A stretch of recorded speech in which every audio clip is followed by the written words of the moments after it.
जटाटवी गलज्जल प्रवाह पावित स्थले गले वलंब लंबिता भुजंग तुंग मालिकां डमट डमट डमट डमट निनाद वड मर्वय चकार चंड तांडवम तनोतु न शिव शिवम। हर हर महादेव। विद्यार्थी मित्रों, वर्ल्ड इनबॉक्स ની YouTube ચેનલ માં આપ સર્વ વિદ્યાર્થી મિત્રોનો હું કરમટા કુલદીપ સ્વાગત કરું છું। શ્રાવણ મહિનાના આ પવિત્ર માસ નિમિત્તે આપણે गुजरात और भारतना इतिहासना लेक्चर ने आज एक आगळना स्टेप तरफ लई जई रह्या छीए।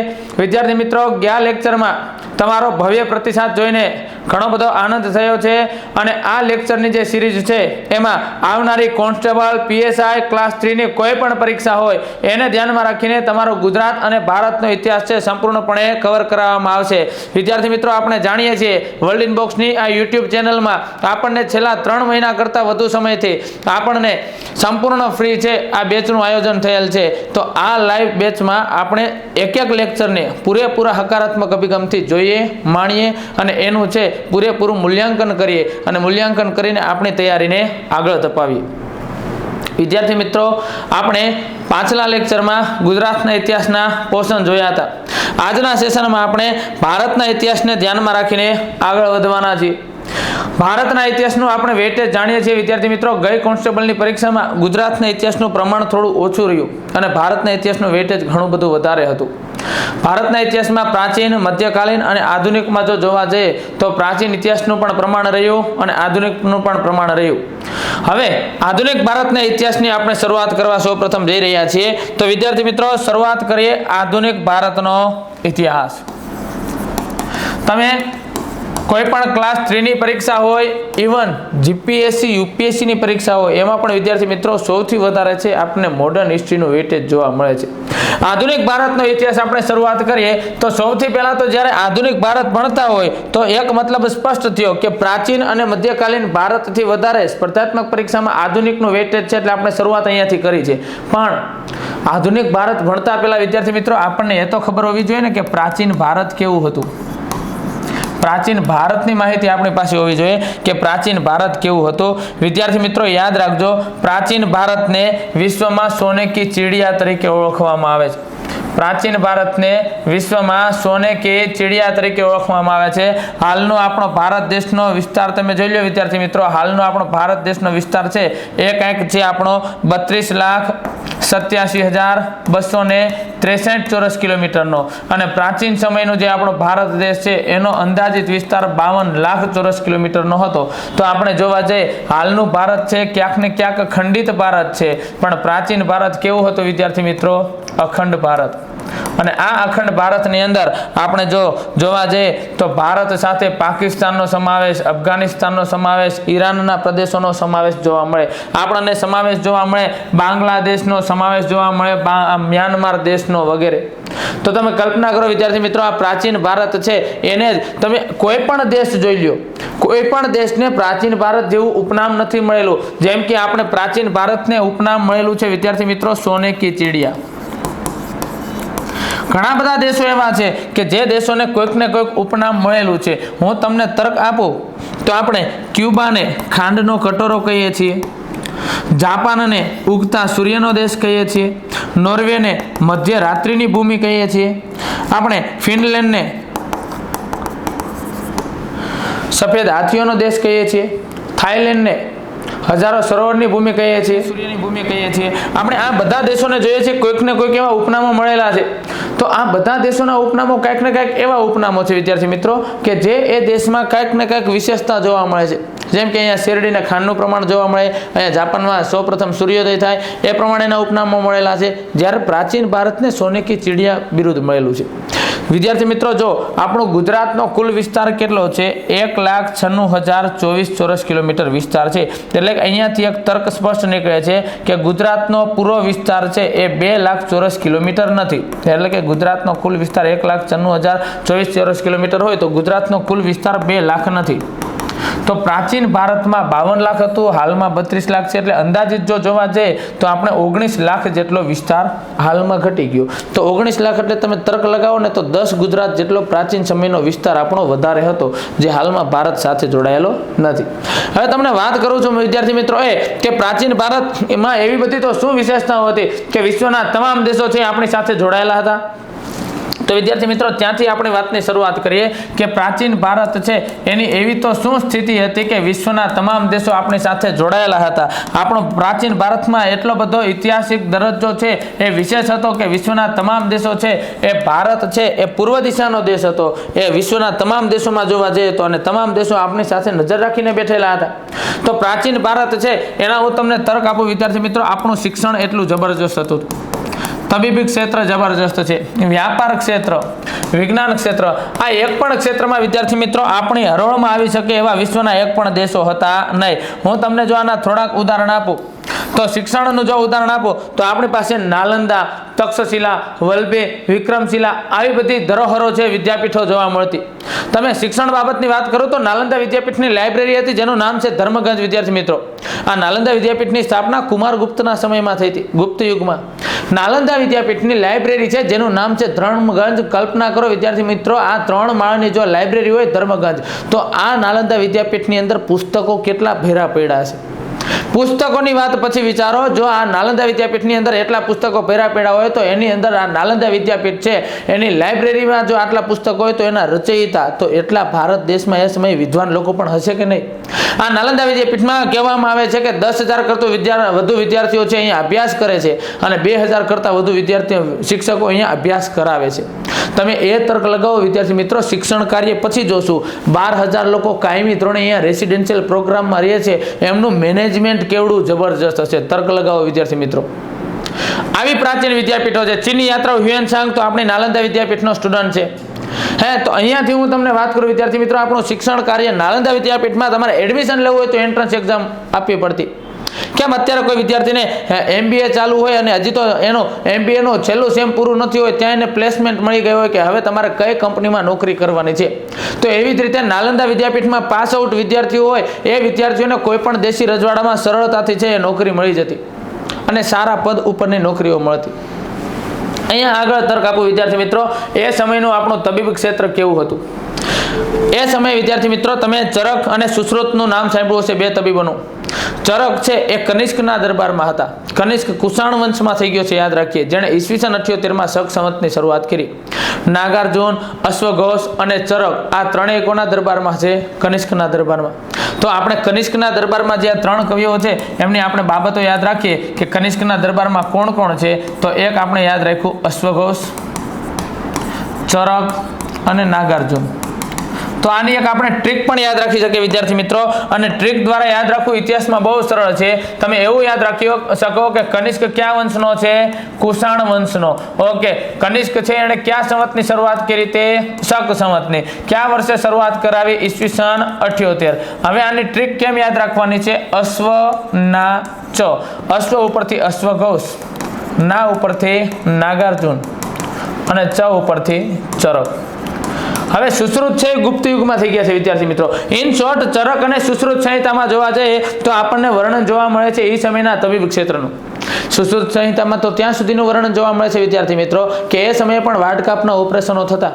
એ સમયે પણ માતાનું ઉદર ચીરીને બાળકનો ઓપરેશન, બાળક છે એમનો જન્મ થતો, જેને આપણે હાલમાં સિઝેરિયન ઓપરેશન કહીએ છીએ. એ સમયે પણ પ્લાસ્ટિક સર્જરીઓ કરવામાં આવતી હતી. તમે કલ્પના તો કરો વિદ્યાર્થી મિત્રો કે એ સમયનું આપણે તબીબ ક્ષેત્ર કેવું જબરજસ્ત હતું કે એક માથાનો વાળ છે, એક માથાના વાળના 2 ભાગ થઈ શકે આવા તીક્ષ્ણ ઓજારો ત્યારે ભારત દેશ પાસે હતા. અત્યારે વિશ્વના એક પણ દેશો પાસે અત્યારે એવા તીક્ષ્ણ ઓજારો નથી. માથાનો વાળ ઊભો રાખ્યો છે, એ વાળના 2 ભાગ થઈ શકે, ઊભા 2 ભાગ થઈ શકે એવા તીક્ષ્ણ ઓજારો ભારત દેશ પાસે છે. વાત કરો વિદ્યાર્થી મિત્રો અહીંયાથી આગળ કે અહીંયાથી બાબત જોવા જઈએ તબીબ ક્ષેત્રમાં તો આપણે નિપુણ છીએ જ. વ્યાપાર ક્ષેત્રનું તમને ઉત્તમ નમૂનો આપું. પ્રાચીન ભારતમાં બાંગ્લાદેશ હવે તો અલગ દેશ બની ગયો છે. 1905માં બંગાળનું વિભાજન કર્યું લોર્ડ કર્ઝને. 16 ઓક્ટોબર 1905 થી આ વિભાજન લાગુ થયા. સમયાંતરે આ બાંગ્લાદેશ છે એને અલગ દેશ જાહેર કરવામાં આવ્યો 1971માં. વાત કરો વિદ્યાર્થી મિત્રો તમને કે અહીંયાથી પ્રાચીન સમયનું જે હાલનું બાંગ્લાદેશનું પાટનગર ઢાકા છે ત્યારે અખંડ ભારતમાં તો બાંગ્લાદેશ પણ ભારતમાં જ આવતો હતો. અખંડ ભારતમાં તો બધું આપણો જ વિસ્તાર હતો. આ બાંગ્લાદેશનું જે પાટનગર ઢાકા છે વિદ્યાર્થી મિત્રો, ત્યાં બનતી જે મલમલની સાડીઓ છે એટલી ગુણવત્તાયુક્ત હતી કે એ એક દિવાશ્રીની પેટીમાં પણ સમાઈ જતી. દિવાશ્રીની પેટીમાં જો આખી સાડી સમાઈ જાય છે, તમે કલ્પના કરો મટીરિયલની ગુણવત્તા કેટલી જબરજસ્ત હશે. એ સિવાય હાથમાં પહેરવાની વીંટીમાંથી આખી સાડી પસાર થઈ જતી. કલ્પના કરો વિદ્યાર્થી મિત્રો, અત્યારે આપણો હાથ રૂમાલ હાથમાં પહેરવાની વીંટીમાંથી પસાર નથી થઈ શકતો. અત્યારે આપણો હાથ રૂમાલ છે એક દિવાશ્રીની પેટીમાં નથી રહી શકતો. એ સમયની મલમલની સાડીઓની ગુણવત્તા એટલી જબરજસ્ત હતી કે એક હાથમાં પહેરવાની વીંટીમાંથી આખી સાડી પસાર થઈ જાય છે અને દિવાશ્રીની પેટીની અંદર આખી સાડી સમાઈ જાય છે. વ્યાપાર ક્ષેત્રમાં તો હજી થોકબંધ ઉદાહરણો તમને આપું વિદ્યાર્થી મિત્રો. અહીંયા એક અંતિમ મુદ્દો લઈ લે, વિજ્ઞાન. આપણે જાણીએ છીએ વિદ્યાર્થી મિત્રો કે લોખંડ શુદ્ધ સ્વરૂપે મળતું નથી. લોખંડની કાચી ધાતુઓ 4 છે અને લોખંડની કાચી 4 ધાતુઓના નામ છે હિમેટાઇટ, મેગ્નેટાઇટ, સિડેટાઇટ અને લિમોનાઇટ. આપણે જાણીએ છીએ વિદ્યાર્થી મિત્રો, લોખંડ શુદ્ધ સ્વરૂપે મળતું નથી. લોખંડની કાચી ધાતુઓ છે એ કાચી ધાતુઓને લોહ અયસ્ક તરીકે ઓળખવામાં આવે છે. લોખંડને રસાયણની ભઠ્ઠીઓમાં છે આપણે ગાળવું પડે છે. કલ્પના કરો વિદ્યાર્થી મિત્રો, એ સમયનું આપણું રસાયણ વિજ્ઞાન કેટલું જબરજસ્ત છે. આપણું રસાયણ વિજ્ઞાન છે એ કેટલું જબરજસ્ત છે એનો ઉત્તમ નમૂનો આપણને મળે છે દિલ્હીના મેહરોલી વિસ્તારમાં. ચંદ્રગુપ્ત બીજો કે જેને આપણે વિક્રમાદિત્ય કહીએ છીએ, ગુપ્ત યુગનો શાસક છે અને આ જ ચંદ્રગુપ્ત બીજો છે જેના દરબારમાં ચીની યાત્રાઓ ફાહિયાન આવ્યો હતો, જેમણે ફી ક્વો કી નામનો ગ્રંથ રચ્યો. આ ચંદ્રગુપ્ત બીજાના દરબારમાં વિદ્યાર્થી મિત્રો આપણે જાણીએ છીએ કે એક દિલ્હીના મેહરોલી ખાતે એણે એક લોહ સ્તંભ બનાવ્યો છે, લોખંડનો થાંભલો બનાવ્યો છે. આ લોખંડના થાંભલાને હજુ સુધી કાટ લાગ્યો નથી. કલ્પના કરો વિદ્યાર્થી મિત્રો કે આ લોખંડ શુદ્ધ સ્વરૂપે મળતું નથી. એને આપણે કોઈ પણ લોખંડની કાચી ધાતુને લોહ અયસ્ક કહીએ છીએ. એની ઉપર જુદા જુદા રસાયણોનો ઢાળ ચડાવવામાં આવે છે. તો અહીંયા તમે કલ્પના કરો એ લોખંડ છે એની ઉપર કયા પ્રકારનું રસાયણ મિશ્રણ કરવામાં આવ્યું છે કે આ લોખંડ છે લોખંડના થાંભલાને હજુ સુધી કાટ લાગ્યો નથી. કલ્પના કરો વિદ્યાર્થી મિત્રો, એ લોખંડનો થાંભલો છે એ છેલ્લા 1600 વર્ષથી આપણે અડીખમ ઊભો છે, છેલ્લી 16 સદીઓથી એમનો ઊભો છે. તો તમે કલ્પના કરો કે 16 સૈકાઓથી બનેલો લોખંડનો થાંભલો છે જેને હજુ સુધી કાટ લાગતો નથી. નહીંતર આપણે એક બાબત જાણીએ છીએ કે આપણે કોઈ પણ વસ્તુ લોખંડની બનેલી આજે અત્યારે લઈ આવીએ છીએ તો એ પછીના ખૂબ ટૂંકા સમયમાં આપણે જોઈએ તો એની ઉપર કાટ તરત લાગેલો જોવા મળે છે. અને આ લોખંડનો થાંભલો એમને અડીખમ ઊભો છે. એ થાંભલા ઉપર તમે જોવા જાઓ તો એને ભેજની અસર કરે છે, વાતાવરણ આબોહવા તમામ અસર કરે છે, વરસાદ પણ પડે છે, ભેજ પણ પડે છે, તડકો પણ પડે છે, હજુ કાટ લાગ્યો નથી. આ બતાવે છે એ સમય દરમિયાન આપણું છે એ રસાયણ વિજ્ઞાન કેટલું જબરજસ્ત હતું. અહીંયા હું તમને વાત કરું વિદ્યાર્થી મિત્રો, પ્રાચીન સમયના ભારતને આપણે છે સોને કી ચિડિયા તરીકે ઓળખતા એના થોકબંધ ઉદાહરણો છે. આપણા માટે જે ઉપયોગી છે એ 4 મુદ્દાઓની આપણે ચર્ચા કરી. હજી આપણે વ્યાપારમાં થોડીક આગળ ચર્ચા કરીએ. આપણે જાણીએ છીએ વિદ્યાર્થી મિત્રો, ભારતમાં ગુપ્ત યુગને આપણે સુવર્ણ યુગ કહીએ છીએ. કદાચ આ ગુપ્ત યુગ છે એને જો આપણે સુવર્ણ યુગ કહીએ છીએ તો એનાથી આગળ તમને યાદ આવી જતું છે સાહેબ, આપણે ગુજરાતમાં પણ સુવર્ણ યુગ કહીએ છીએ સોલંકી યુગને. હા, ભારતના સુવર્ણ યુગ તરીકે આપણે ગુપ્ત યુગને ઓળખીએ છીએ. ગુજરાતમાં વિદ્યાર્થી મિત્રો 2 સુવર્ણ યુગ થઈ ગયા. ગુજરાતનો પહેલો સુવર્ણ યુગ એટલે સોલંકી યુગ. ગુજરાતનો બીજો સુવર્ણ યુગ એટલે વસ્તુપાળ તેજપાળનો યુગ.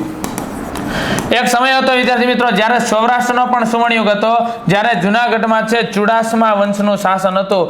રા નવગણ પ્રથમ, રા ખેંગાર પ્રથમનો કાર્યકાળ છે જુનાગઢનો સુવર્ણ યુગ હોય છે. અને એક સમય હતો વિદ્યાર્થી મિત્રો જ્યારે કોંગ્રેસનો પણ સુવર્ણ યુગ હતો, જ્યારે ગુજરાતના મુખ્યમંત્રી હતા માધવસિંહ સોલંકી. માધવસિંહ સોલંકી ગુજરાતના મુખ્યમંત્રી છે. એ સમયે કોંગ્રેસનો સુવર્ણ યુગ છે વિદ્યાર્થી મિત્રો.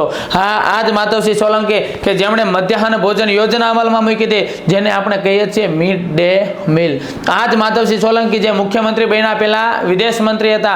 આ એ જ માધવસિંહ સોલંકી છે જેમણે ગુજરાતના પ્રથમ એવા મુખ્યમંત્રી છે કે જેમણે સતત 5 વર્ષની મુદત પૂરી કરી હોય 1980 થી 1985. અને આ એ જ માધવસિંહ સોલંકી છે કે જેમના સમયમાં વર્લ્ડ બેંકે સરદાર સરોવર બંધ બાંધવા માટે 500 કરોડ રૂપિયાની ગ્રાન્ટ મંજૂર કરી હતી.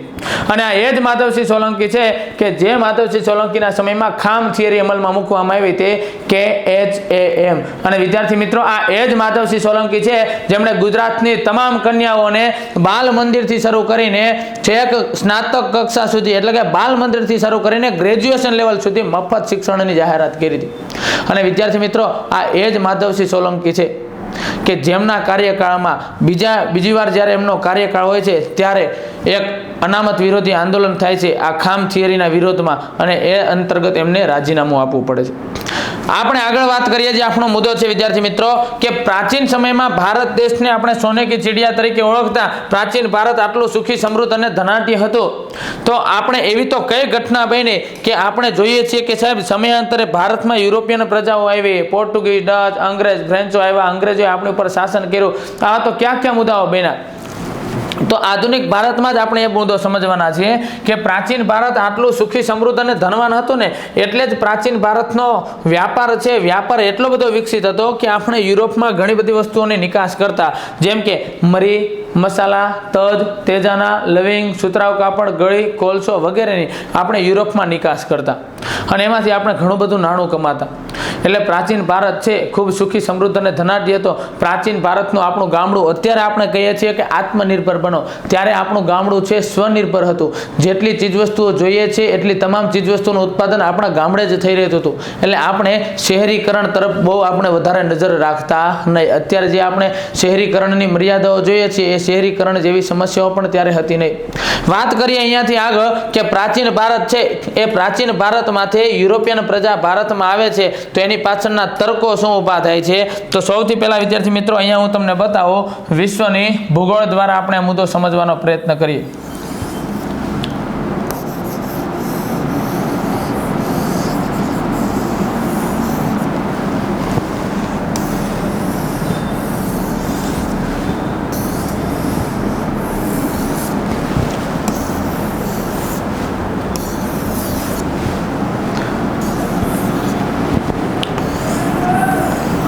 આ વિદ્યાર્થી મિત્રો વિશ્વના 7 ખંડ છે.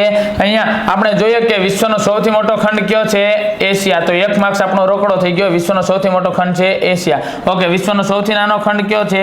ઓસ્ટ્રેલિયા. બીજો 1 માર્ક્સ અહીંયાથી મળે કે વિશ્વનો સૌથી નાનો ખંડ છે ઓસ્ટ્રેલિયા. કયા ખંડમાં જનજીવન અશક્ય છે? તો યાદ રાખજો વિદ્યાર્થી મિત્રો, એન્ટાર્કટિકા, જે દક્ષિણી ધ્રુવ પર આવેલ છે, જ્યાં જનજીવન અશક્ય છે.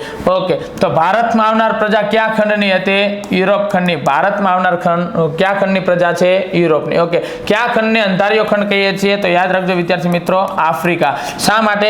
કારણ કે આફ્રિકા ખંડના તમામ દેશો છે એ અન્ય ખંડના તમામ દેશોની સરખામણીમાં આર્થિક રીતે, રાજકીય રીતે, ધાર્મિક રીતે અને સામાજિક રીતે ઘણા બધા પછાત છે.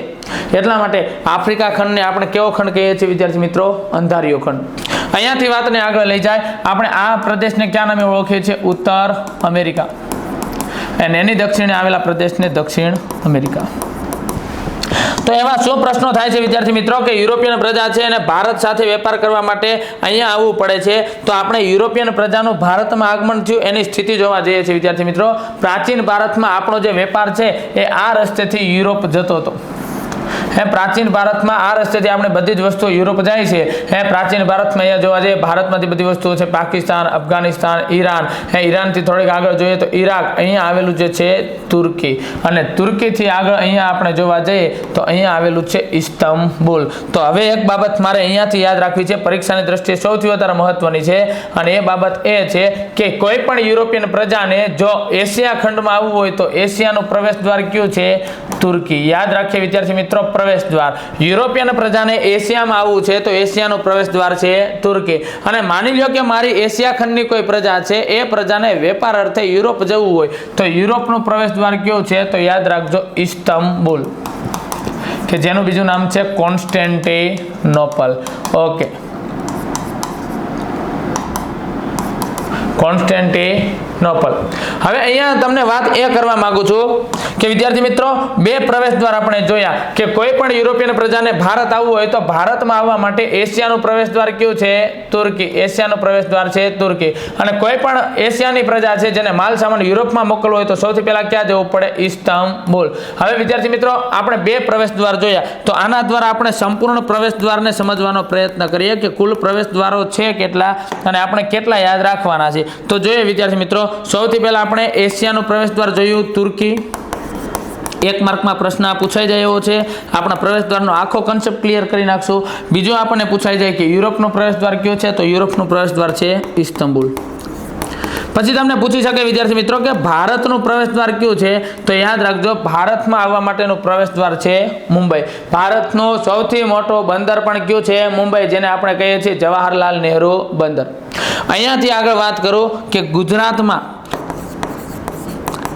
આવેલો આપણો જે પ્રદેશ છે કચ્છ, કચ્છનું પ્રવેશ દ્વાર કયું છે? તો યાદ રાખીએ વિદ્યાર્થી મિત્રો, કચ્છનું પ્રવેશ દ્વાર છે સમખ્યારી. કેવી રીતે?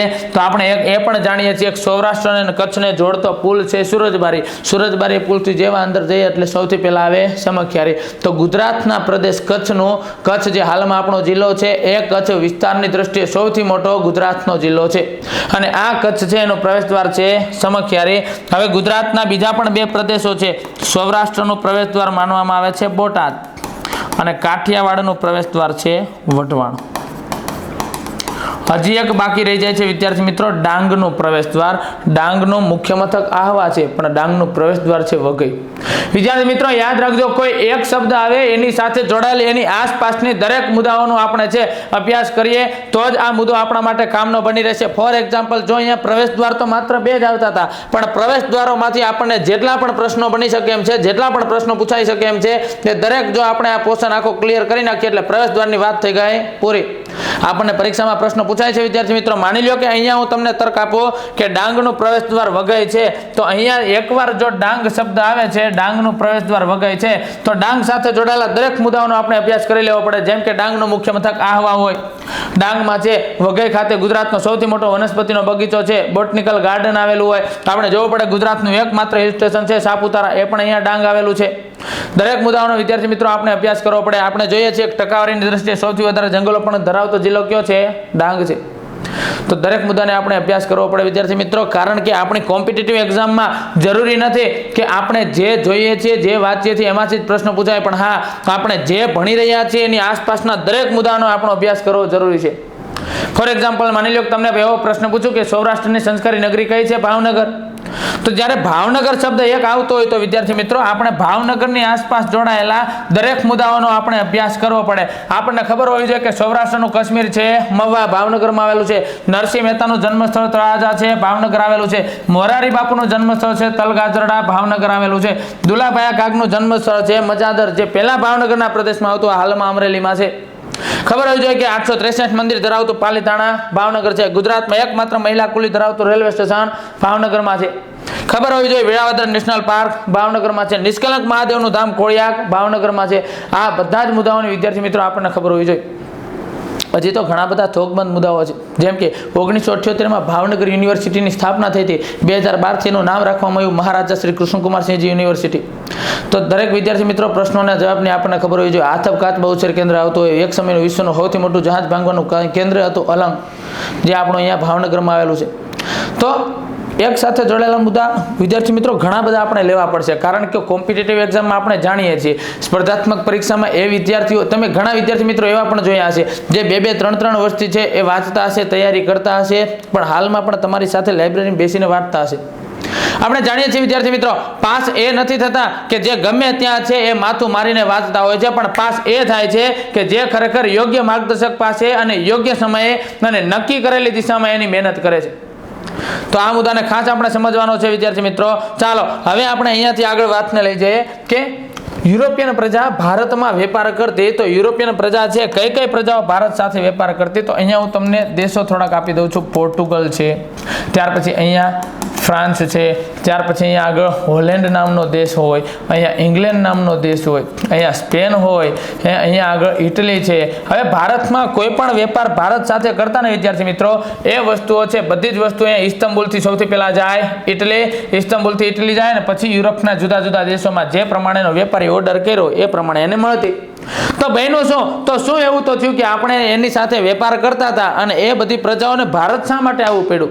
તો વિદ્યાર્થી મિત્રો અહીંયા જ એક પ્રશ્ન થાય છે. વર્ષ 1453માં અહીંયા તુર્કીમાં રહેતા તુર્ક મુસ્લિમો છે, એ તુર્કીમાં રહેતા તુર્ક મુસ્લિમો છે, એ તુર્ક મુસ્લિમોએ ઇસ્તંબુલના પ્રદેશ ઉપર કબજો કરી લીધો. તુર્કીમાં રહેતા તુર્ક મુસ્લિમો છે એમણે ઇસ્તંબુલના પ્રદેશ ઉપર કબજો કર્યો, અને જેવા તુર્કીના તુર્ક મુસ્લિમોએ ઇસ્તંબુલ પર કબજો કર્યો એટલે ભારત યુરોપ સાથે થતો જે જમીન માર્ગ હતો ને, જમીન માર્ગમાં પ્રશ્ન ઉભો થયો.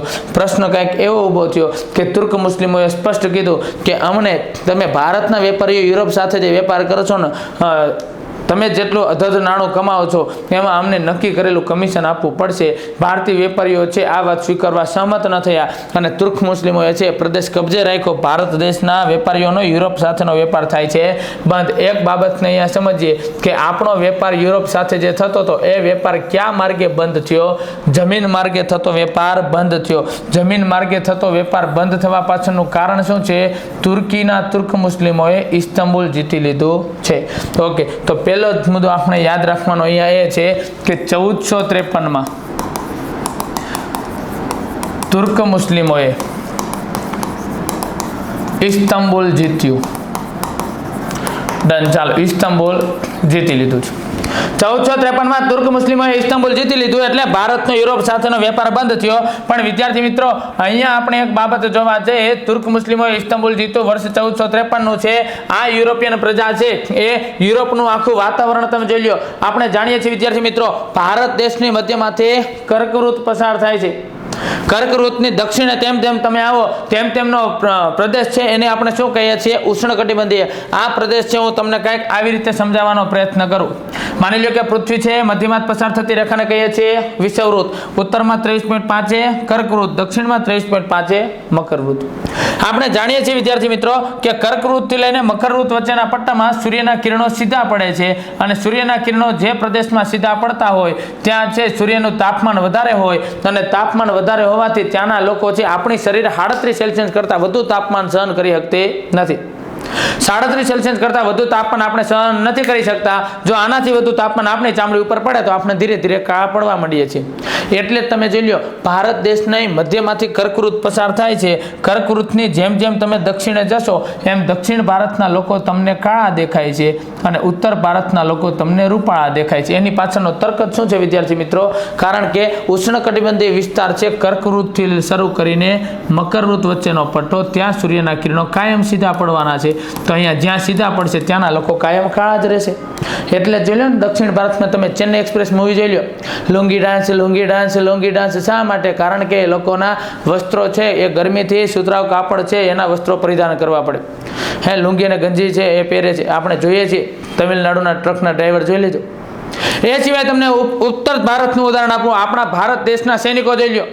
ભારત દેશના જે આપણા સૈનિકો છે, આપણો ગણવેશ જુઓ. આપણો ગણવેશ જુઓ તો તમને યાદ આવે કે આપણે હિમાલયની જે હિન્દુ કુશ પર્વતમાળાઓ છે, આપણે હિમાલયની પર્વતમાળામાં જ્યાં જ્યાં આપણી બોર્ડર ઉપર સૈનિકો તૈનાત છે, તે ચાહે ઇન્ડિયન આર્મીના હોય, આઈટીબીપી હોય, બીએસએફ હોય, બધા જવાનોનો તમે જ્યારે પહેરવેશ જોશો તો સંપૂર્ણ શરીર એનું ઢાંકેલું હોય છે. મુખ્ય કારણ શું હોય છે વિદ્યાર્થી મિત્રો? તો મુખ્ય કારણ છે ઉત્તર ભારતનો પ્રદેશ છે એ સમશીતોષ્ણ કટિબંધમાં આવે છે અને સમશીતોષ્ણ કટિબંધમાં ઠંડીનું પ્રમાણ વધારે હોય. તો જો ઠંડીનું પ્રમાણ વધારે હોય તો ત્યાં છે એ ઠંડીથી બચવા માટે સંપૂર્ણ શરીર ઢાંકવું પડે. તમે જોઈજો કોઈ પણ આતંકવાદી, આપણે એને જડબા તોડ જવાબ આપી દીધો અને ઠાર મારી નાખ્યો તો વાત અલગ છે. બાકી આતંકવાદી છે, આતંકવાદીનો પણ તમે જ્યારે જ્યારે એનું શરીર જોશો તો શરીર આખું વસ્ત્રોથી ઢાંકેલું છે. શા માટે? ઠંડીથી બચવા માટે. ત્યારે આપણે આપણા જવાનને સેલ્યુટ કરવી પડે કે વાહ જવાન વાહ, કે જે પોતાના પરિવારની ચિંતા કર્યા વગર, પોતાના પરિવારના સભ્યોની ચિંતા કર્યા વગર, કોઈ પણ દિવાળી, હોળી, ધૂળેટી આવા એક પણ તહેવારો છે તહેવારોની પરવા કર્યા વગર પોતાના પરિવારને છોડીને પોતાના દેશ કાજે છે એ જવાનો ત્યાં શહીદાત વોરા જાય છે. જે વિદ્યાર્થી મિત્રો, વિશ્વમાં આપણે જોવા જઈએ તો આપણને અમુક બાબતે જોવા જાય તો આપણી હૃદય છે લાગણીથી છલોછલ ભરેલું હોય. જ્યારે આપણે શરીર ઉપર ખાખી વર્દીધારી પોલીસોને જોઈએ, જ્યારે આપણે છે આર્મીના જવાનોને જોઈએ, ત્યારે હૃદયથી આપણને એવું પ્રાઉડ ફીલ થાય કે વાહ દેશભક્ત વાહ. અને અહીંયા આપણે જાણીએ છીએ કે જ્યારે કોઈ પણ વ્યક્તિને જ્યારે તકલીફ પડે ત્યારે આપણે સૌથી પહેલા આપણને ખાખી યાદ આવે છે વિદ્યાર્થી મિત્રો. એ જ ખાખીની ખુમારી છે. એના માટે આપણે અત્યારે છે આ રાતે આટલા સમય આપણે થાકી ગયા હોય, શારીરિક રીતે માનસિક રીતે થાકી ગયા હોય, છતાં પણ આપણે આ ભણીએ છીએ કારણ કે શરીર ઉપર આપણે ખાખી ધારણ કરવી છે. તો ચાલો વિદ્યાર્થી મિત્રો આગળ વધીએ. ઘટના બને છે એવી કે અહીંયા યુરોપ ખંડ આખો અહીંયા આવેલો છે સંપૂર્ણ સમશીતોષ્ણ કટિબંધમાં. તો ભારતની જેવી આબોહવા ત્યાંની નથી. તો ભારતમાં જેવા ધાન્ય પાકોનું ઉત્પાદન થાય છે, જેમ કે ઘઉં છે, બાજરી છે, એના જેવા ધાન્ય પાકોનું ઉત્પાદન યુરોપ ખંડમાં થતું નથી. અને યુરોપ ખંડમાં ભારત જેવા ધાન્ય પાકોનું ઉત્પાદન ન થતું હોવાથી એ લોકોનો વધારે ખોરાક કેવો છે વિદ્યાર્થી મિત્રો? એ લોકોનો વધારે ખોરાક છે નોનવેજ. હવે અહીંયાથી કહો, ભારતની મધ્યમાંથી કર્કવૃત પસાર થાય, કર્કવૃતની ઉપરનો પટ્ટો શેમાં આવે છે? કર્કવૃતની ઉપરનો પટ્ટો આખો આવે છે સમશીતોષ્ણ કટિબંધમાં. હવે આ બધા લોકો છે સમશીતોષ્ણ કટિબંધમાં આવે, ઠંડીનું પ્રમાણ વધારે છે, તો ત્યાં છે એ લોકો નોનવેજનું વધારે સેવન કરે. નોનવેજ છે આરોગ્ય છે અને નોનવેજ છે ખૂબ ટૂંકા સમયની અંદર બગડી પણ જાય. અને ન બગડે એના માટે શું કરે છે વિદ્યાર્થી મિત્રો? આ નોનવેજ ન બગડે અને આ નોનવેજ છે ને સ્વાદિષ્ટ લાગે, ચટપટું લાગે, એના માટે ભારત દેશનો મરી મસાલા મગાવતા, આપણે મોકલતા, એમાંથી આપણે અધધ નાણું પણ કમાતા. હવે આ લોકો છે, આપણે એની સાથે જ્યારે વેપાર કરતા ત્યારે સરેરાશ આપણને 60 ગણા કરતાં વધારે નફો મળતો. વિદ્યાર્થી મિત્રો કલ્પના કરો કે આપણે 10 રૂપિયાની આ પેન છે જો, અને આ 10 રૂપિયાની પેન હું બહાર જઈને 600 રૂપિયામાં વેચું, 60 ગણો નફો કમાતો હોય તો આપણે વાસ્તવિક રીતે જોઈએ ધનવાન બનવાના છીએ. અહીંયા તમને તર્ક આપો, ઘટના બને છે એવી કે આટલું નાણું જ્યારે આપણે કમાતા એ લોકોને આપણા મરી મસાલા વગર ચાલે એમ નહોતું, એટલે ફરજિયાત એને નવો રસ્તો શોધવાની જરૂર પડી. અને હવે તમે વાત જો કે યુરોપિયન પ્રજા છે જળ માર્ગે ભારત આવે છે, જમીન માર્ગે થતો વેપાર બંધ થયો છે, જમીન માર્ગે થતો વેપાર બંધ થતા હવે નવો જળ માર્ગ શોધવાની જરૂર પડશે. અને હવે વિદ્યાર્થી મિત્રો પ્રયત્ન થાય છે વર્ષ 1487માં. વર્ષ 1487માં પોર્ટુગલનો રાજા છે અને રાજાનું નામ હતું પ્રિન્સ હેનરી. રાજાનું નામ છે પ્રિન્સ હેનરી. વિદ્યાર્થી મિત્રો આ પોર્ટુગલના રાજા પ્રિન્સ હેનરી છે, એ પ્રિન્સ હેનરીની પ્રેરણાથી એક વ્યક્તિ ભારત આવવા નીકળે છે, જે વ્યક્તિનું નામ હોય છે બાર્થોલેમ્યુ ડાયઝ. બાર્થોલેમ્યુ ડાયઝ નામનો વ્યક્તિ વિદ્યાર્થી મિત્રો ભારત આવવા નીકળે છે. અને આ બાર્થોલેમ્યુ ડાયઝ છે એ જ્યારે ભારત આવવા માટે નીકળે છે ત્યારે એક ઘટના બની. બાર્થોલેમ્યુ ડાયઝ આ આફ્રિકા ખંડ છે, આફ્રિકા ખંડના દક્ષિણ છેડે પહોંચે છે અને આફ્રિકા ખંડના દક્ષિણ છેડે આ પ્રદેશ પર પહોંચે છે. અને પ્રદેશ ઉપર પહોંચીને એણે આ પ્રદેશ છે શરૂઆતમાં લાગે છે ભારત છે, પહોંચે છે, સમયાંતરે માલુમ પડે પ્રદેશ ભારત નથી, પણ હા આ પ્રદેશથી છે ભારત પહોંચવું ઘણું બધું નજીક છે, એટલા માટે આ પ્રદેશને એણે નામ આપ્યું કેપ ઓફ ગુડ હોપ. એને લાગ્યું કે ભારત પહોંચવાની હજી અહીંયાથી આશા જીવંત છે. ગુડ હોપ એટલે આપણે કહીએ છીએ સારી આશા, કેપિટલ પ્રદેશ ભૂશીર. આ પ્રદેશને એણે સારી આશાની જમીન કીધી, સારી આશાનો પ્રદેશ કીધો વિદ્યાર્થી મિત્રો. અને આ બાર્થોલેમ્યુ ડાયઝ છે પોર્ટુગલના રાજા પ્રિન્સ હેનરી છે, પ્રિન્સ હેનરીની પ્રેરણાથી નીકળે છે. વિદ્યાર્થી મિત્રો યાદ રાખજો આ પ્રિન્સ હેનરી છે એને ધ ગ્રેટ નેવિગેટર કહીએ છીએ. વિશ્વમાં નેવી છે, નેવીની શરૂઆત કરનાર કોણ હતા? પ્રિન્સ હેનરી હતા. આ પ્રિન્સ હેનરીએ છે નૌસેના તૈયાર કરેલી હતી. આપણે યાદ રાખીએ ભારતમાં નેવીના પિતામહ છે છત્રપતિ શિવાજી મહારાજ. ગુજરાતમાં પણ આપણે જોઈએ તો ગુજરાતમાં રાજપૂતીન યુગમાં વિદ્યાર્થી મિત્રો આપણી પાસે નૌસેના નથી. ચાવડા સોલંકી વાઘેલા વંશ સુધી આપણી પાસે નૌસેના નહોતી. પણ જોઈએ સ્વતંત્ર મુસ્લિમ સલ્તનતની જ્યારે સ્થાપના થાય છે અને નાસિરુદ્દીન અહમદ શાહ 26 ફેબ્રુઆરી 1411ના રોજ જ્યારે અહમદાબાદની સ્થાપના કરે છે, 1423માં ગુજરાતની સૌથી મોટી જામા મસ્જિદ બંધાવે છે અને 1426માં હાથમતી નદીના કિનારે અહમદનગર એટલે હાલનું હિંમતનગર વસાવે છે. આ નાસિરુદ્દીન અહમદ શાહે જોયું કે ગુજરાત પાસે પણ 1600 કિલોમીટર જેટલો દરિયા કિનારો છે, તો મારે પણ ગુજરાતમાં નેવી રાખવી જોઈએ. ત્યારે આ નાસિરુદ્દીન અહમદ શાહે ગુજરાતમાં સૌપ્રથમ નેવીની શરૂઆત કરી. તો 3 પ્રશ્નો અહીંયાથી બને એવા છે વિદ્યાર્થી મિત્રો. નેવી 3 પ્રશ્નો અહીંયા એવા બને એવા છે નેવી સાથે જોડાયેલા કે નેવીની શરૂઆત કોણે કરી?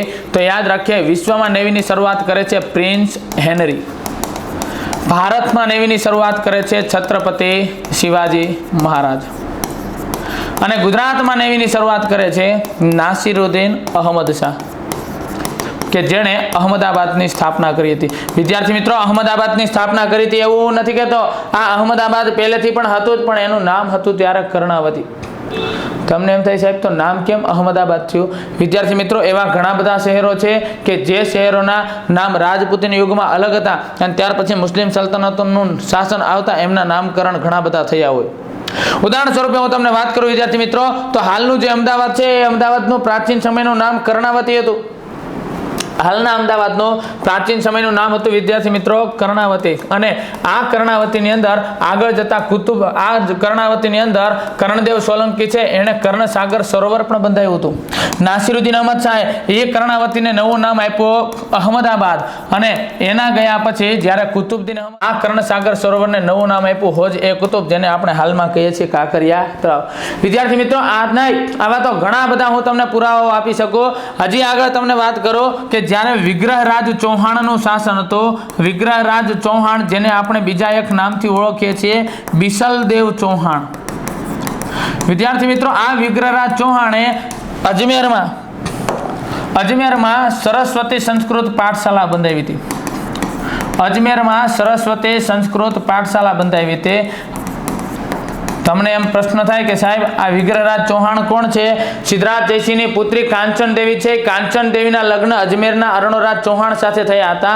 એ અરુણરાજ ચૌહાણના પુત્ર એટલે વિગ્રહરાજ ચૌહાણ. એમના બીજા પણ એક ભાઈ હોય છે સોમેશ્વર ચૌહાણ. અહીંયા બીજી એક પણ વાત કરું તમને વિદ્યાર્થી મિત્રો, આ કાંચન દેવી છે એ કાંચન દેવીના પતિ અરુણરાજ ચૌહાણ છે. એમના પિતા હોય છે અજયરાજ ચૌહાણ, જેણે અજય મેરુ નામનું નગર વસાવ્યું હતું. એ અજય મેરુ એટલે જ હાલનું કયું વિદ્યાર્થી મિત્રો? અજમેર.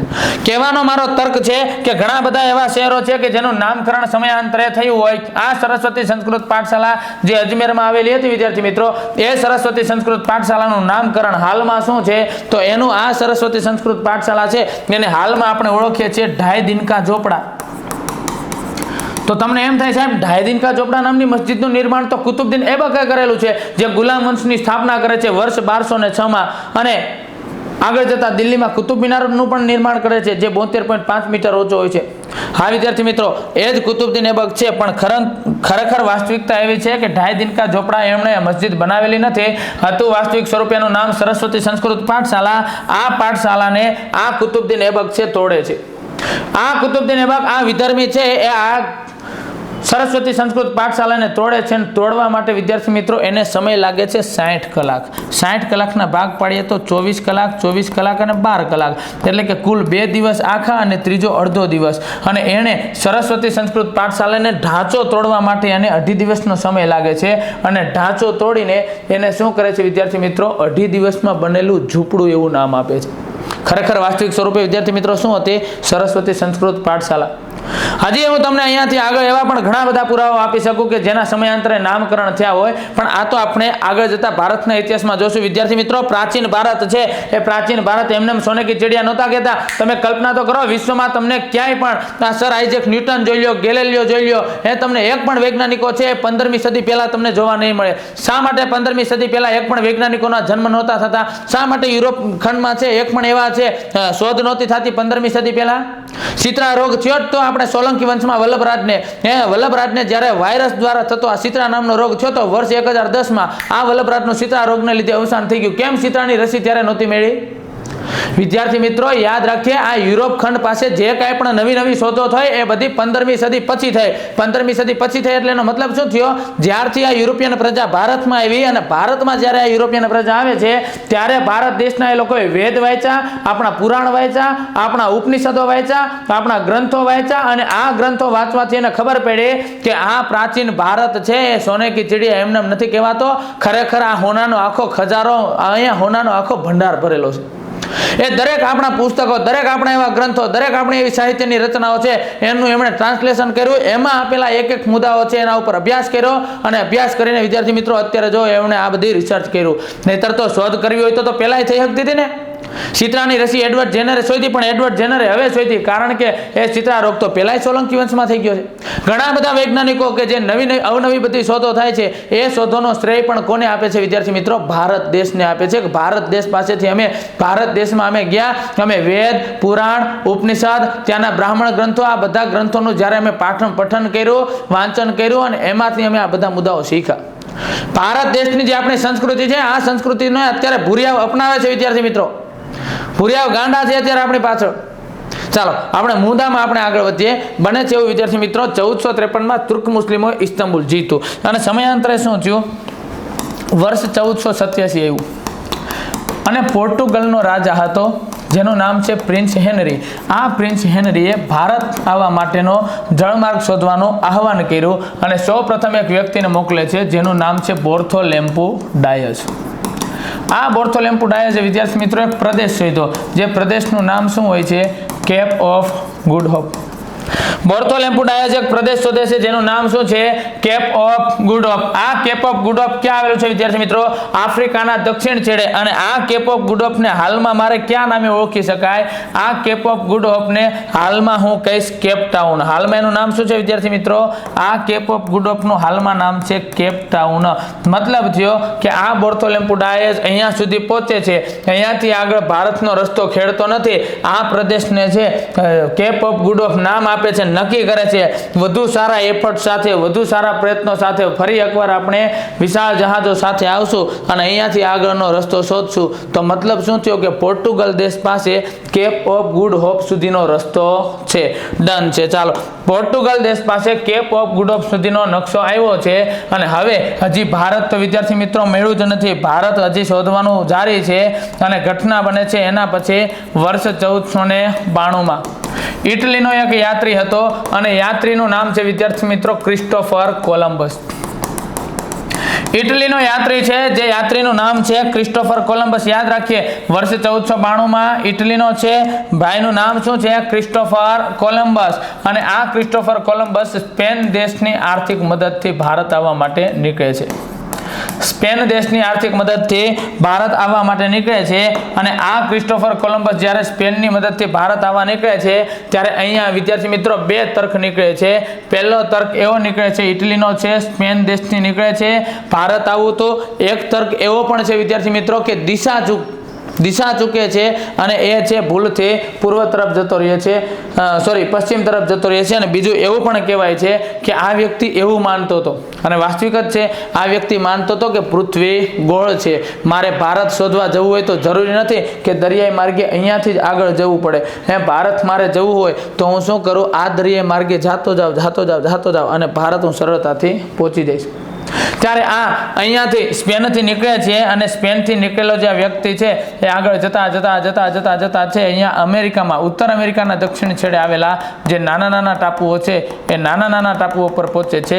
યાદ રાખીએ વિદ્યાર્થી મિત્ર, આ નાના જે ટાપુઓ છે ને એ કોઈ દેશ નથી વિદ્યાર્થી મિત્રો, ટાપુઓનો સમૂહ છે અને આ ટાપુઓના સમૂહને આપણે નામ આપીએ છીએ વેસ્ટ ઇન્ડિઝ. તો આ ક્રિસ્ટોફર કોલંબસ છે એ ભૂલથી નીકળ્યો હતો ને ક્યાં પહોંચી ગયો છે?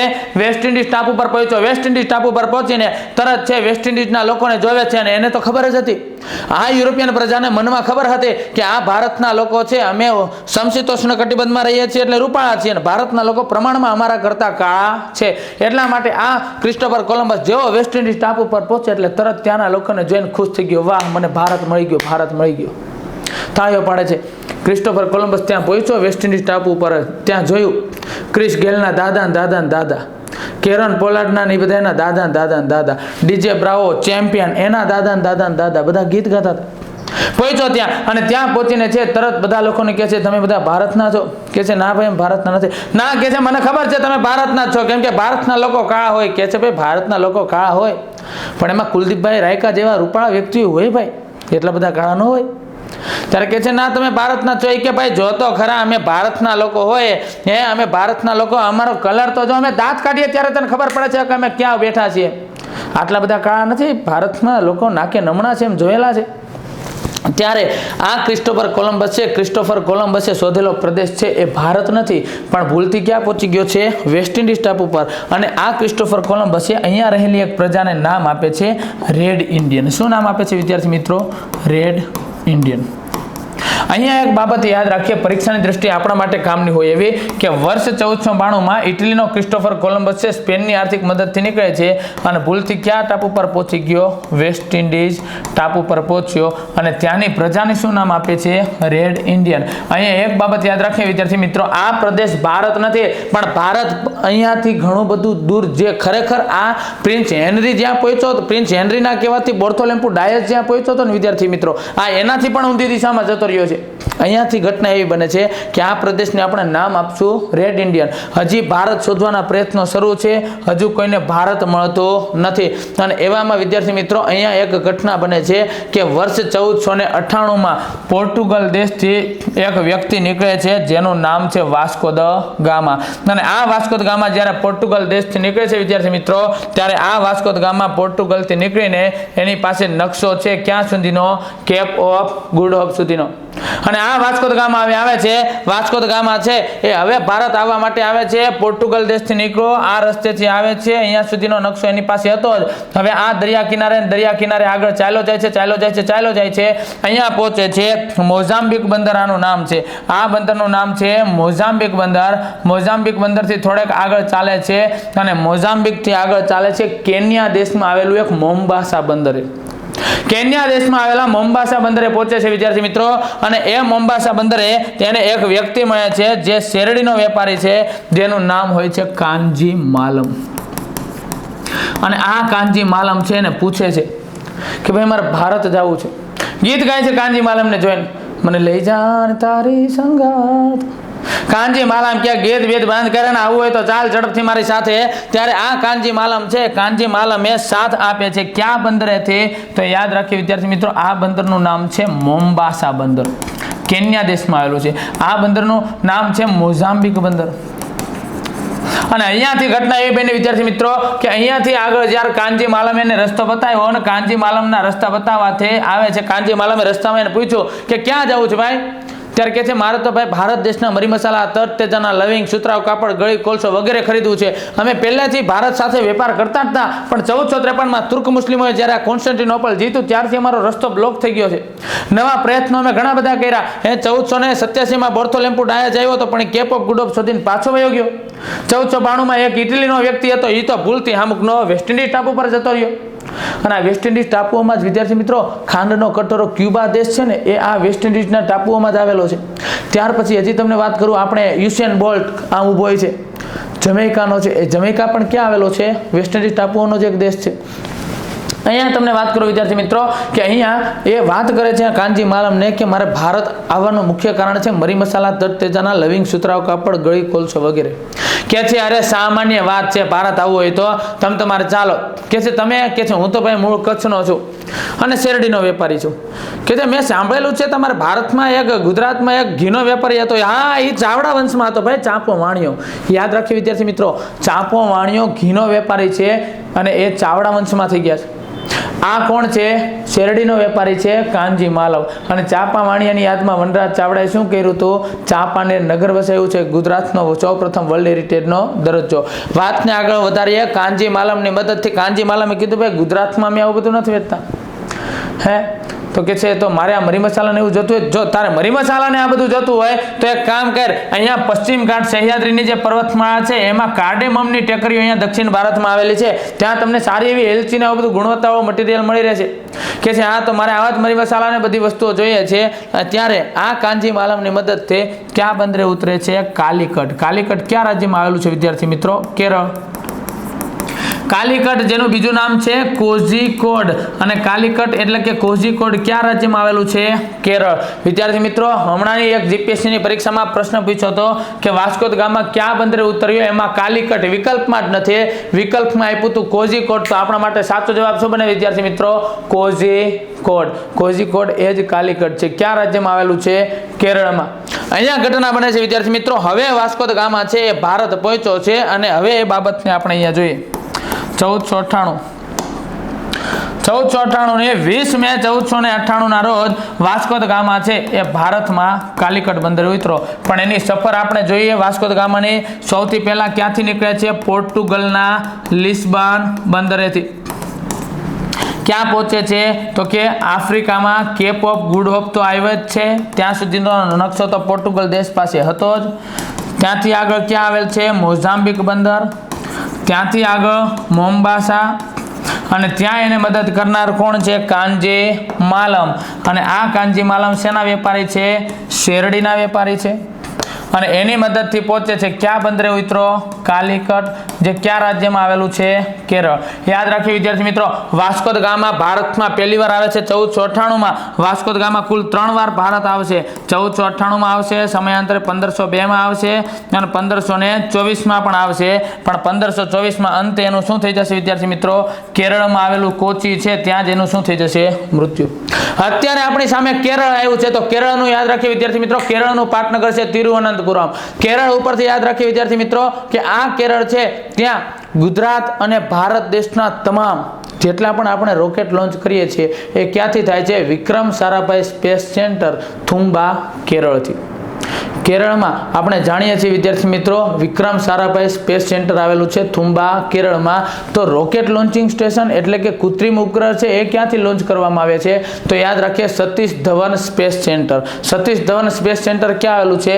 શ્રીહરિકોટા આંધ્રપ્રદેશ ખાતે આવેલું છે. ઓકે, અહીંયાથી આપણે વાતને આગળ લઈ જાય. 4 મુદ્દા યાદ રાખવાના છે વિદ્યાર્થી મિત્રો. એ 4 મુદ્દાઓ ક્યાં ક્યાં છે? તો વર્ષની સાથે આપણે યાદ રાખવાનો પ્રયત્ન કરીએ. સૌથી પહેલા 1453 તુર્ક મુસ્લિમોએ ઇસ્તાંબુલ જીત્યું. 1487 પ્રિન્સ હેનરી છે એની પ્રેરણાથી બર્થોલેમ કુડાયા છે કેપ ઓફ ગુડ હોપ થયું. 1492 ઇટલીનો યાત્રી ક્રિસ્ટોફર કોલંબસ છે એ ભૂલથી વેસ્ટ ઇન્ડિઝ ટાપુ પર પહોંચ્યો, એને શું નામ આપે છે? Red Indian. અને 1498 વાસ્કો દ ગામા પોર્ટુગલના કયા બંદરેથી નીકળ્યો? લિસ્બન. તો આફ્રિકાના કયા બંદરે પહોંચ્યો? Cape of. એને મદદ કરનાર કાનજી માલમ છે સેના વેપારી છે શેરડી, કયા બંદરે પહોંચ્યો? કાલિકટ. ઓકે, કાલિકટ પહોંચી ગયો એટલે બધું પૂરું થયું એવું નથી વિદ્યાર્થી મિત્રો. કાલિકટનો રાજા હતો ત્યારે જેનું નામ હોય છે જામોરીન. કાલિકટનો એ સમયે રાજા છે વિદ્યાર્થી મિત્રો, એનું નામ છે જામોરીન. અને આ જામોરીનનું બીજું નામ હોય છે સામુદ્રિક. જામોરીનનું બીજું નામ શું છે? સામુદ્રિક નામ છે. અને આ વાસ્કો દ ગામા છે એને આ કેરળના લોકોએ પહેલી વાર જોયું કે ભારતમાં કોઈક આવો રૂપાળો વ્યક્તિ આવ્યો. છોકરા, કારણ કે આની પહેલા તો શું પ્રશ્ન છે? કેરળ દક્ષિણ ભારતમાં આવેલું છે, ત્યાંના લોકો તો પ્રમાણમાં આપણા કરતા ઘણા બધા કાળા હશે. બેનો એક પહેલી વાર આવો રૂપાળો વ્યક્તિ એની ધરા ઉપર આવ્યો છે, ભવ્ય સ્વાગત કર્યું એનું. આ વાસ્કો દ ગામા છે. વાસ્કો દ ગામાનું સ્વાગત કરવા માટે જામોરીનની પત્ની તો થાળી લઈને આવી પધારી વાસ્કો દ ગામાજી. પછી જામોરીને કીધું વાસ્કો દ ગામાજી. અને હવે બને છે એવું વિદ્યાર્થી મિત્રો કે વાસ્કો દ ગામાનું ભવ્ય સ્વાગત કર્યું, એની આરતી કરી, એના ફૂલ આરતી એનું સ્વાગત કર્યું. અને વાસ્કો દ ગામાને પૂછ્યું કેરળના રાજા જામોરીન એટલે કે સામુદ્રિકે કે કેમ પધાર્યા ભાઈ? ભલે પધાર્યા એમાં કાંઈ વાંધો નહીં, મોસ્ટ વેલકમ, પણ શા માટે પધાર્યા? કે જે સાહેબ ભારત દેશમાં ઉત્પાદન થતા મરી મસાલા, તરતેજાના લવિંગ, સુતરાઉ કાપડ, ગળી, કોલસો અમને ખૂબ ગમે છે અને છેલ્લા ઘણા વર્ષોથી અમારો આ વેપાર ઠપ થઈ ગયો છે, તો આ વસ્તુઓની ખરીદી કરવા માટે આવ્યો છું. કે છે લઈ જાઓ તમે, તમારે જે જોઈએ એ બધી વસ્તુઓની મંજૂરી આપે છે. કેરળના કાલિકટના રાજાએ વેપારની મંજૂરી આપી છોકરાઓ. અને અહીંયા ઘટના એવી બની કે આ જામોરીન એટલે કે આ સામુદ્રિકે વેપારની મંજૂરી આપતા પહેલી વાર વેપાર શરૂ થાય છે. પહેલી વાર ભારતમાંથી તમામ વસ્તુઓ ખરીદીને વિદ્યાર્થી મિત્રો આ વ્યક્તિ ભારતમાંથી આ તમામ વસ્તુઓ ખરીદીને યુરોપ જ્યારે પાછો જાય છે ને ત્યારે સમજો વિદ્યાર્થી મિત્રો એને આવવા જવાનો જેટલો પણ ખર્ચ થયો એ ખર્ચને બાદ કરતા યુરોપમાં જઈને જુદા જુદા દેશોમાં વેચતા એને ચોખ્ખો 60 ગણો નફો થયો. 60 ગણો નફો થયો. ત્યારે યુરોપિયન પ્રજાને ખબર પડી કે અત્યાર સુધી ભારતના વેપારીઓ આપણી પાસેથી 60 ગણો નફો કમાતા હતા. અને હવે વિદ્યાર્થી મિત્રો અહીંયાથી આગળ એક તર્ક નીકળે છે કે એકવાર જ્યારે આ 60 ગણો નફો મળે છે તો બીજી વાર આ લોકો વેપાર કરવાના છે. અને હવે ધીરે ધીરે યુરોપિયન પ્રજામાં પોર્ટુગલ દેશ છે એણે આપણી સાથે વેપાર શરૂ કર્યો. પોર્ટુગલ દેશ ભારતમાંથી વસ્તુઓ ખરીદીને યુરોપમાં જઈને વેચતા 60 ગણો નફો કમાતા. તો તમે કલ્પના કરો વિદ્યાર્થી મિત્રો, કોઈ એક દેશ છે આપણી સાથે વેપાર કરીને 60 ગણો નફો કમાતા હોય તો એની આસપાસના દેશોને પણ સમયાંતરે છે એનાથી પ્રભાવિત થઈને આ ધંધો કરવાનું મન થાય કે નહીં? હવે યુરોપમાં જે પોર્ટુગલ સિવાયના ઘણા બધા દેશો છે એ ઘણા બધા દેશો હવે ધીરે ધીરે શું કરે છે? ભારત સાથે વેપાર કરવાના પ્રયત્નો શરૂ કરે છે. સૌથી પહેલા પોર્ટુગલ દેશના હવે વેપારો છે જેને આપણે આગળ લઈ જઈએ કે પોર્ટુગલ દેશમાં હવે આગળ કેવી રીતે ભારત સાથેનો વેપાર ચાલે છે. હવે અહીંયા ઘટના બને છે વિદ્યાર્થી મિત્રો. સૌ પ્રથમ આવનાર પ્રજા કોણ છે? પોર્ટુગીઝ. તો પોર્ટુગીઝ થી જ આપણે વાતને આગળ લઈ જાય. ભારતમાં સૌ પ્રથમ આવનાર પ્રજા છે પોર્ટુગીઝ. ક્યારે સૌ પ્રથમ આવ્યા? 1498. સૌ પ્રથમ આવનાર વ્યક્તિનું નામ શું છે? Vasco da gamma. ઓકે, તો સૌ પ્રથમ ફેક્ટરી સ્થાપે છે કાલિકટ કેરળ અને આગળ જતા ફેક્ટરી સ્થાપે છે કોચીન કેરળ. કાલિકટ અને કોચીન ખાતે એમની ફેક્ટરીઓ સ્થાપવામાં આવી. અહીંયા ઘટના બની. તમને પરીક્ષામાં એવો પ્રશ્ન પૂછી લીધો કે પ્રથમ વેપાર ક્યાંથી શરૂ કર્યો? કાલિકટ કેરળ. અને વડુ મથક ક્યાં રાખે છે? તો યાદ રાખજો કોચીન કેરળ. વડુ મથક ક્યાં રાખે છે? કોચીન કેરળ. ઓકે, પહેલી વાર જ્યારે આ વેપાર શરૂ થયો વર્ષ 1502 માં ફરી પાછો છે વાસ્કો દ ગામા આવે છે અને વાસ્કો દ ગામાએ ફરી પાછો વેપાર શરૂ કર્યો. અને હવે વિદ્યાર્થી મિત્રો આ લોકો શું કરતા હતા? ભારતમાં જુદા જુદા પ્રદેશોમાં બનતી જે મરી મસાલા, તરતેજાના લવિંગ, સુતરાઉ કાપડ આ બધી વસ્તુઓ છે એ સૌથી પહેલા લઈ આવીને ક્યાં રાખતા? એમનું જે ગોડાઉન વખાર છે ત્યાં રાખતા હતા અને ત્યાંથી શું કરતા હતા? જે પ્રમાણેનો ઓર્ડર આવે એ પ્રમાણે યુરોપમાં મોકલતા હતા. તો અહીંયા યાદ રાખીએ, અહીંયા આ પોર્ટુગીઝોની જે ફેક્ટરી છે એ ફેક્ટરીનો મતલબ એવો ન માનતા કે માલ સામાન ઉત્પાદન ત્યાં કરતા છે નહીં, ફેક્ટરીમાં માત્ર શું હતું, એમનું ગોડાઉન છે અને પોર્ટુગીઝનો જે સુબો નિયમો હોય એટલે કે ગવર્નર નિયમો હોય એનું રહેવા માટેનો પણ નિવાસસ્થાનો હશે. જે પોર્ટુગીઝ વ્યક્તિઓ અહીંયા રહેતા હશે એના રહેવા માટેના નિવાસસ્થાન, હિસાબ કિતાબ કરવા માટેની ઓફિસો, અને પોર્ટુગીઝો છે એ ભારતના જુદા જુદા વિસ્તારોમાંથી માલ સામાન મગાવે, એ માલ સામાન છે એ અહીંયા સાચવીને રાખતા એના ગોડાઉનમાં, અને અહીંયાથી જ્યારે યુરોપમાં જોઈએ ત્યારે એ પ્રમાણે મોકલતા. હવે તમને પરીક્ષામાં એવો પ્રશ્ન પૂછાઈ જાય, પોર્ટુગીઝોની પ્રથમ ફેક્ટરી ક્યાં સ્થાપવામાં આવી? કાલિકટ, કેરળ. વડું મથક ક્યાં રાખશો?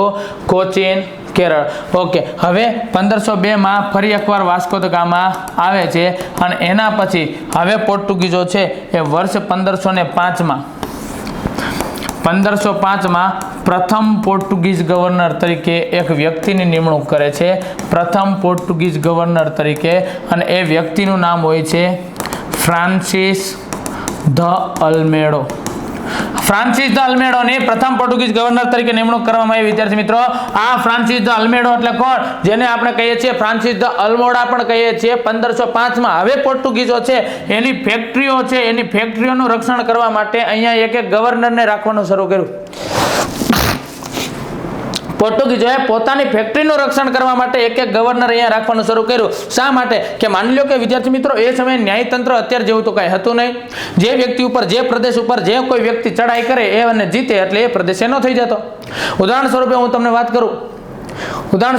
વાત કરું તો માની લો કે સિદ્ધરાજ જયસિંહ માળવાના રાજા યશોવર્માને હરાવીને એને માળવાનો પ્રદેશ જીતી લે છે, એનો મંત્રી મહાદેવને બનાવે. તો હવે માળવા કોનું થઈ ગયું? સિદ્ધરાજ જયસિંહ. જુનાગઢ જીતો ત્યારે સોરઠ પણ કોનું થઈ ગયું? સિદ્ધરાજ જયસિંહ. સમયાંતરે જ્યારે મહંમદ બેગડો આવે 1469 જાઓ તમે, જુનાગઢ ઉપર ચડાઈ કરે, જુનાગઢ થઈ ગયો એનો. સમયાંતરે 1472 તમે જોઈ લો, દ્વારકામાં વીર ભીમજી પર ચડાઈ કરે, દ્વારકા થઈ ગયું મહંમદ બેગડાનું. સમયાંતરે તમે જો ચાંપાનેરમાં 1484 ચડાઈ કરે, ચાંપાનેર થઈ ગયું મહંમદ બેગડાનું. સમયાંતરે કહેવાનો તર્ક શું છે કે ત્યારે તો રાજાશાહીમાં આ જ પ્રમાણ હતું, જે વ્યક્તિ જીતે એમનો એ માલિકી એક થઈ જતો. અહીંયા ઘટના બને છે કે આ પોર્ટુગીઝો એનું પોતાનું રક્ષણ કરવા માટે અહીંયા ગવર્નર રાખ્યો છે કે એની ફેક્ટરીમાં એના માલ સામાનની કાંઈ ચોરી લૂંટપાટ આવું બધું થાય નહીં. તો ઓકે, તો પ્રથમ પોર્ટુગીઝ ગવર્નર તરીકે નિમણૂક કરી છે ફ્રાન્સિસ દ અલ્મેડો. આનું કામ માત્ર ને માત્ર કેટલું છે? અમારી ચીજવસ્તુની કોઈ ચોરી લૂંટપાટ ન કરે, બસ આટલું મારે ધ્યાન રાખવાનું છે, બીજું મારે કાંઈ જોવાનું નથી. ઓકે છોકરા, આ ફ્રાન્સિસ દ અલ્મોડા શાંત પ્રકૃતિ વાળો છે, પણ એના પછી 1509 જે બીજો પોર્ટુગીઝ ગવર્નર બને છે ને છોકરાઓ, આ બીજો પોર્ટુગીઝ ગવર્નર હતો અલ્બુકર્ક. આ અલ્બુકર્ક છોકરાઓ બહુ મહત્વાકાંક્ષી છે. અલ્બુકર્ક ખૂબ જ મહત્વાકાંક્ષી હતો. અલ્બુકર્ક શું કરે છે વિદ્યાર્થી મિત્રો? આ અલ્બુકર્ક 1509 બીજો પોર્ટુગીઝ ગવર્નર બનીને આવે છે, અને અલ્બુકર્ક એટલો મહત્વાકાંક્ષી હતો કે 1509 આવે છે એના બીજા વર્ષે, એટલે કે વર્ષ 1509 આવ્યો છે, અને એના જ બીજા વર્ષે એટલે કે વર્ષ 1510 બીજાપુરના, એ સમયે બીજાપુરના સુલતાન હતા, બીજાપુરના સુલતાન જેમનું નામ હોય છે યુસુફ આદિલ શાહ. યુસુફ આદિલ શાહને હરાવીને શું જીતી લે છે વિદ્યાર્થી મિત્રો? ગોવા. તો મતલબ શું થયો કે જે પોર્ટુગીઝો છે 1498 પહેલી વાર ભારત સાથે વેપાર કરવા આવ્યા હતા, એ પોર્ટુગીઝો એ પછીના 12 વર્ષના ટૂંકા ગાળાની અંદર ભારતનું સૌથી નાનું વિસ્તાર ધરાવતું રાજ્ય ગોવા શું કરી લીધું? કબજે કરી લીધું. વિદ્યાર્થી મિત્રો કલ્પના કરો, પોર્ટુગીઝોને જ આપણે શું કહીએ છીએ? ફિરંગી. અને આ પોર્ટુગીઝોએ આપણને ઘણી બધી વસ્તુની ભેટ આપી વિદ્યાર્થી મિત્રો. તમાકુ છે, બટાકા છે, પ્રિન્ટિંગ પ્રેસ છે, અનાનસ છે, પપૈયા છે. અને આ પ્રશ્ન પરીક્ષામાં પૂછાઈ ગયેલો છે કે નીચેનામાંથી કઈ પ્રજાએ ભારત દેશને તમાકુ, બટાકા, પ્રિન્ટિંગ પ્રેસ, અનાનસ, પપૈયા જેવી ભેટ આપી? તો આ પ્રજા કઈ છે વિદ્યાર્થી મિત્રો? પોર્ટુગીઝ. ઓકે, અહીંયા ઘટના બને છે કે બીજાપુરના સુલતાન યુસુફ આદિલ શાહને હરાવીને પોર્ટુગીઝોએ ગોવા જીતી લીધું. મતલબ શું થયો કે કેરળમાં એનું સામ્રાજ્ય હતું, હવે ધીરે ધીરે એના સામ્રાજ્યનો એ લોકોએ વિકાસ કર્યો. એક સમયે વિદ્યાર્થી મિત્રો આખો જે દક્ષિણ ભારતનો જે પટ્ટો છે ને દરિયા કિનારાનો, જે પશ્ચિમ ઘાટનો દરિયા કિનારો છે, આ પશ્ચિમ દરિયા કિનારો આખો એ લોકો કબજે કરતા ગયા.